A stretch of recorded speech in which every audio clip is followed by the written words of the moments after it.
6వ అధ్యాయము 38వ వచనం. యోహాను సువార్త. ఏదైనా నేను పరలోకం నుండి దిగివచ్చినది నన్ను పంపిన వాని చిత్తమును నెరవేర్చడానికి కానీ నా ఇష్టానుసారం చేయుటకు కాదు. చూడండి, అందుకే మనకి కథోలిక సంఘం అంటే కొన్ని నియమ నిబంధనలు ఉంటాయి, కొన్ని కట్టుబాట్లు ఉంటాయి, కొన్ని ఆదేశాలు ఉంటాయి.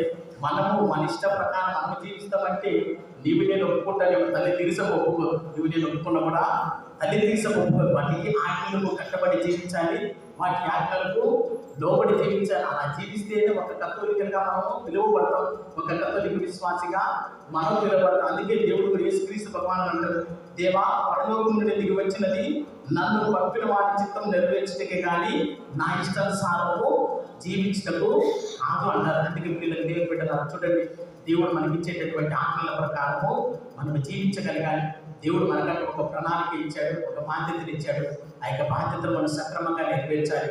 అందుకే పౌలు గారు ఎఫెసీయులకు రాసిన లేఖలో కూడా ఒక మాట అంటాడు, వారి వారి స్థాయిలను బట్టి వారికి అర్హతను నేను దయచేస్తాను. కొంతమందిని ఉపాధ్యాయులు గాను, కొంతమందిని కుటుంబ యజమానులు గాను, కొంతమందిని గురువులు గాను, కొంతమంది కుటుంబ పోషణలో వారి కొంతమంది నాయకులు గాను నేను నియమిస్తానంటే వారి వారి స్థాయిని బట్టి వారి వారి అంతస్తులకు తగిన విధంగా వారికి బాధ్యతలు నేను నెరవేరుస్తానని. ఉదాహరణకు అందరూ గురువులు అవ్వలేదు, అవునా కదా? అందరూ మేము మా యొక్క బ్యాచ్లో మొత్తం 37 మంది వచ్చాము. ఇక్కడ ఇనిషియేషన్ 37 మంది వచ్చి ఎంతమంది గురువులు అయ్యారు తెలుసా? 5 గురువులు అయ్యారు. ఎంతమంది? 5 గురువులు అయ్యారు. వచ్చింది ఎంతమంది? 30 మంది. అంటే దేవుని యొక్క ప్రణాళిక, దేవుని అనేది ఒక విధంగా ఉంటుంది. మనం ఒకటి ఆలోచిస్తాం, దేవుని ఆజ్ఞ అనేది, దేవుని యొక్క నిర్ణయం అనేది ఒక విధంగా ఉండేది. అందుకే దేవుడు మనకంటే మీరందరూ ఎవరు అనుకోలేదు, మనం ఇప్పుడు కూర్చుంటాము, అవునా?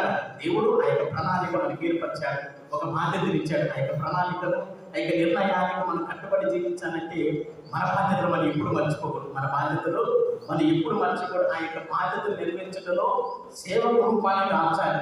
ఒక విధేయత భావాన్ని కలిగి జీవించాలి. ఒక విధేయత భావాన్ని, ఒక సేవ భావాన్ని మనము కలిగి జీవిస్తే దేవుడు మనకి ఇచ్చినటువంటి బాధ్యత మనం సక్రమంగా నెరవేర్చిన మనం అవుతామని. అంటే ఈనాటి 3 పట్టాలు కూడా దేవుడు మనకు బోధించింది. మొదటి పట్టణంలో యేసే ప్రవక్త కూడా అంటారు, దేవా నేను నీ సేవకులుగా ఉండటకు ఇక్కడికి వచ్చిందిన్నాడు. దేవా నేను నీ సేవకులుగా ఉండటకు ఇక్కడికి వచ్చింది అంటున్నాడు.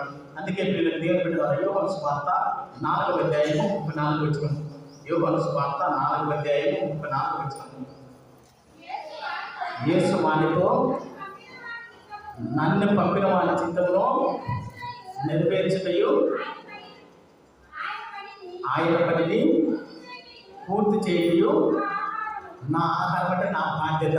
దేవుడు నాకు ఇచ్చినటువంటి బాధ్యతను, దేవుని యొక్క చిత్తంలో నెరవేర్చుటే నా బాధ్యత అంటారు. అంటే ఆ బాధ్యతను మనం ఎప్పుడు మర్చిపోకూడదు.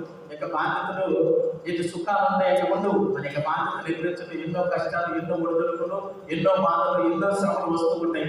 వాటినన్నింటినీ మనం సంతోషంగా ఎదుర్కొనగలగాలి, దేవునికి అప్పచెప్పాలి. దేవునికి నిర్ణయం ప్రకారమే జరగని మన నేను ఎప్పుడైతే దేవునికి అప్పగిస్తామో దేవుడు మన మార్గాలు చూపిస్తాడని.